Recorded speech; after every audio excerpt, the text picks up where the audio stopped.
તો આખરે અમદાવાદ શહેર અને ગ્રામ્યમાં પણ વરસાદની શરૂઆત થઈ ગઈ છે। સાણંદ, ઘુમા, બોપલ સહિતના વિસ્તારો કે જ્યાં વરસાદની શરૂઆત છે, થોડા દિવસના વિરામ બાદ વરસાદનો અમદાવાદમાં આ બીજો રાઉન્ડ।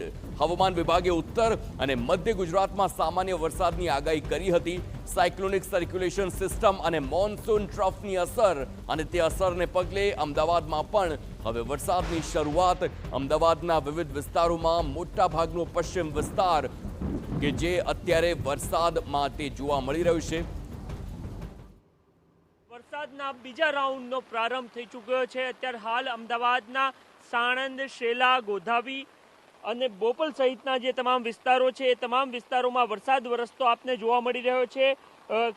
લગભગ એક અઠવાડિયાથી વરસાદે જોવા મળતો ન હતો, પરંતુ ફરી એકવાર વરસાદ શરૂ થઈ ચૂક્યો છે। હવામાન વિભાગે ઉત્તર ગુજરાત અને મધ્ય ગુજરાતમાં સામાન્ય વરસાદની આગાહી કરી હતી અને જે પ્રકારે આગાહી કરવામાં આવી હતી એ જ મુજબ અત્યારે હાલ વરસાદ વરસતો આપને જોવા મળી રહ્યો છે। સાયક્લોનિક સર્ક્યુલેશન સિસ્ટમ અને મોન્સૂન ટ્રફના કારણે આ વરસાદ વરસતો આપ જોઈ રહ્યા